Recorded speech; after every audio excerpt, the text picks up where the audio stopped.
दोस्तों, हमारी आज की कहानी की शुरुआत होती है और हम पर्सी नाम के सैनिक को देख पाते हैं जो कुछ हिरन का शिकार कर रहा होता है और तो और उसके साथ कुछ और लोग भी मौजूद होते हैं। इसी तरह से दोस्तों हम एक साल बाद का सीन देखते हैं जहां पर पर्सी को रॉयल ज्योग्राफिकल सेंटर भेजा जाता है।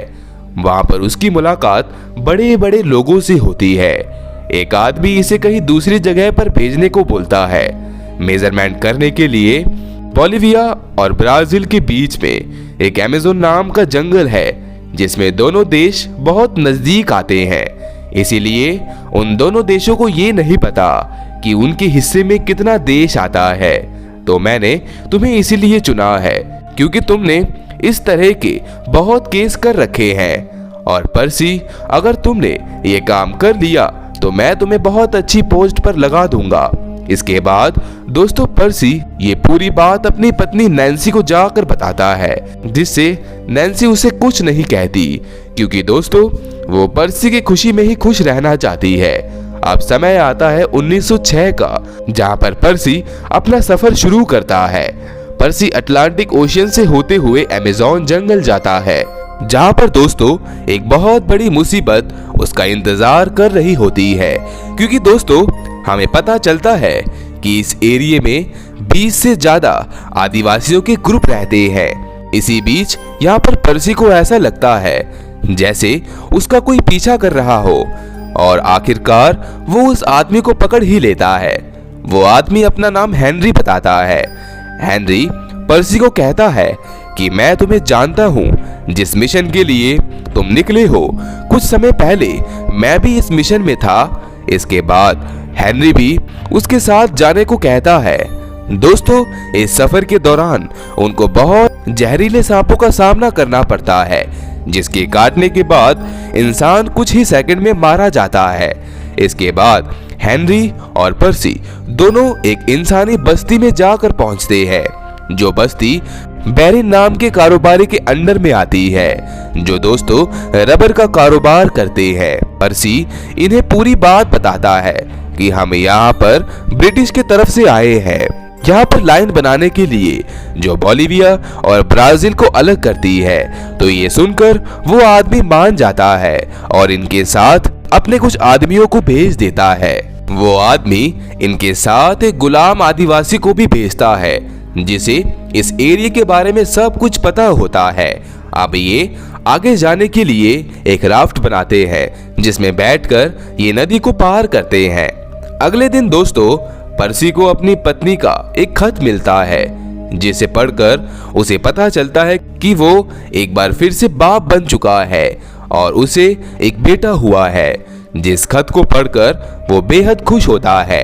यहीं पर दोस्तों ये सब जिस जगह पर अभी मौजूद होते हैं वो बहुत खतरनाक जगह होती है क्योंकि वो गुलाम आदिवासी बताता है कि यहाँ पर आदिवासियों का कभी भी हमला हो सकता है। तभी जैसे वो कहता है वैसा ही होता है। यहाँ पर बहुत सारी तीरें जो आकर इनकी राफ्ट पर लगती है जिससे इनकी राफ्ट पानी में पलट जाती है और फिर जैसे तैसे करके वहां से अपनी जान बचाकर ये लोग निकलते हैं। दोस्तों वो गुलाम इनको बताता है कि जिस झरने के पास हम जा रहे हैं उसके ठीक पीछे बहुत घना जंगल है जहां पर कुछ सोना मौजूद है। लोग तो बहुत आए उसे पाने के लिए पर वो यहाँ से वापसी जा नहीं पाए क्योंकि उस सोने की चमक के आगे उन्हें कुछ दिखा ही नहीं। तभी वो गुलाम आदिवासी बताता है कि हम अपनी मंजिल तक पहुंच गए। साथ ही हेनरी उस वाटरफॉल को देखकर पागल सा हो जाता है क्योंकि अब तक इसने बस इसके बारे में सुना था पर आज देख भी लिया। इसके बाद ये बहुत देर तक आराम करने के बाद फिर से निकल जाते हैं अपने सफर के लिए। आप दोस्तों जब ये अपना काम कर रहे होते हैं तभी इनको कुछ निशान देखने को मिलते हैं जो किसी रिचुअल की तरफ इशारा करते हैं। ये सब देखकर पर्सी को गुलाम आदिवासी की बातों पर विश्वास होने लगता है पर फिलहाल के लिए ये अपना काम करके वापस लंदन आ जाते हैं जिसे सभी लोग देखकर बहुत खुश होते हैं। इसके बाद पर्सी जो सभी लोगों को अपने इस सफर के बारे में बताता है कि मुझे इस सफर के दौरान एक गोल्ड सिटी के बारे में भी पता चला है। यहाँ मौजूद एक आदमी कहता है कि नहीं, अब हम ऐसे प्रोजेक्ट पर पैसे नहीं लगाएंगे। दरअसल दोस्तों, इन सब को पर्सी की बातों पर बिल्कुल विश्वास नहीं होता, पर पर्सी उनको एक ऐसी चीज दिखाता है जिससे उन सबको पर्सी की बातों पर विश्वास होने लगता है। पर दोस्तों, इस बार पर्सी के साथ वहां जाने को कोई राजी नहीं होता, तो पर्सी खुद अकेला वहां तक जाने को ठान लेता है। फिर उसको देखकर हेनरी और मॉरिस नाम के आदमी भी पर्सी के साथ जाने को मान जाते हैं। इस बार दोस्तों, पर्सी की पत्नी भी उसके साथ वहां जाने को बोलती है, तो पर्सी उसे मना करता है और कहता है कि वो जगह औरतों के लिए बिल्कुल सेफ नहीं है। और फिर दोस्तों, पर्सी भी कुछ दिन का सफर तय करके एक बार फिर से उसी जगह पर पहुंच जाता है जिस जगह पर पहले आदिवासियों ने इन पर हमला किया था। इस बार भी दोस्तों, वो लोग इन पर हमला करते हैं, पर इस बार पर्सी आदिवासियों के बारे में सब कुछ पढ़ के आया होता है। जैसे ही वो आते हैं वैसे ही पर्सी एक कविता बोलना शुरू कर देता है, वो भी उनकी भाषा में, जिसे सुनकर वो रुक जाते हैं। दरअसल दोस्तों, ये किसी तरह की तारीफ होती है जिसे सुनकर वो इन तीनों को अपने कबीले की ओर ले आते हैं, जहाँ पर वो आदिवासी इनको अपने साथ बिठाते हैं। जहाँ पर पर्सी इनसे उसी गोल्ड सिटी के बारे में पूछता है, तो वो कहते हैं कि हमें तो इसके बारे में कुछ नहीं पता, पर आगे एक और कबीला है जो आपको इस जगह के बारे में बता सकते हैं। इतना सुनकर ये निकल जाता है अपने आगे के सफर के लिए। अब दोस्तों, जब ये राफ्ट पर होते हैं तो लहरें तेज होने के कारण इनकी राफ्ट पलट जाती है, जिससे मॉरिस को चोट लग जाती है और वो रोने लगता है, जिसे देखकर पर्सी वापस घर आने का फैसला करता है। मंजिल तो दोस्तों इनके बहुत करीब होती है, पर उसको मजबूरन लंदन आना पड़ता है। वापस आ जाने के बाद पर्सी को रॉयल जियोग्राफिकल सेंटर बुलाया जाता है, जहां पर मॉरिस भी होता है। वो सभी को कहता है कि वहां पर कोई गोल्ड सिटी नहीं है, जिस बात को सुनकर पर्सी को अच्छा नहीं लगता। अब पर्सी जब घर आता है तो उसका बेटा जो उसे कहता है कि डैड, आप कभी भी हमारे साथ नहीं रहते, जिस बात को सुनकर पर्सी कोई जवाब नहीं देता। इसके बाद एक दिन जब पर्सी बाहर अकेला बैठा होता है, तो तभी वहां पर उसका बेटा आता है, जो अपने डैड को फिर से उसी गोल्ड सिटी में जाने को कहता है और कहता है कि डैड, इस बार मैं भी आपके साथ चलूंगा। जिस बात को सुनकर वो बेहद खुश होता है। इसके बाद एक प्रेस कॉन्फ्रेंस में पर्सी कहता है कि कोई कंपनी है जो हमें इस प्रोजेक्ट के लिए स्पॉन्सर कर सके, तो तभी एक अमेरिकन बिजनेसमैन इनको स्पॉन्सर कर लेता है।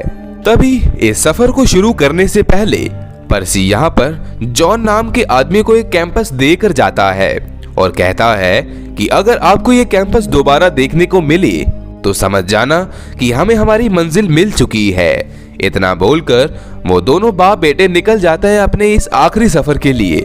1 महीने के बाद वो पहुंच जाते हैं उन्हीं घने जंगलों में, जहां पर थोड़ा आगे जाने के बाद इनको एक आदिवासी ग्रुप मिलता है, जिससे पर्सी बात करने की तो बहुत कोशिश करता है, पर वो लोग इनकी कोई बात नहीं सुनते और फिर इनको पकड़कर अपने कबीले में ले जाते हैं। इन दोनों को सभी चारों ओर से घेर लेते हैं। यहाँ पर पर्सी को समझ आ जाता है कि अब इनका अंत समय आ चुका है। वो अपने बेटे को कहता है कि बेटा, तुम बहुत बहादुर हो। इतने में वो लोग इनको एक पीने का लिक्विड देते हैं, जिसे पीने के बाद ये बेहोश हो जाते हैं और फिर हम देख पाते हैं कि वो लोग इनको कहीं ले जा रहे होते हैं। दूसरी तरफ हम पर्सी की पत्नी को देखते हैं, जो बूढ़ी हो चुकी होती है। वो जॉन के पास जाती है और उससे पूछती है कि वो अभी तक वापस क्यों नहीं आए। तभी दोस्तों जॉन उसकी पत्नी को एक कैंपस देता है, जिसे देखकर दोस्तों आप सब लोग सब कुछ समझ गए होंगे। दोस्तों मैं आपको एक बार और बता दूं कि जो कोई भी उस सोने के शहर की रोशनी को देख लेता है फिर वो कभी मुड़कर वापस नहीं आता। ऐसा कुछ ही हुआ उन दोनों बाप बेटों से। आपको क्या लगता है कि उनको वो सोने का शहर मिल गया होगा या फिर नहीं? कमेंट बॉक्स में जरूर बताइए। तो दोस्तों, इसी के साथ हमारी आज की मूवी का यही अंत हो जाता है। ऐसी और भी सर्वाइवल मूवीज देखने के लिए आप मेरे चैनल हॉलीवुड एक्सप्लेनर प्रेस को सब्सक्राइब कर लीजिए। इस मूवी में सिर्फ इतना ही। मिलते हैं नेक्स्ट वीडियो में। उम्मीद करता हूँ कि आपको ये वीडियो पसंद आई होगी।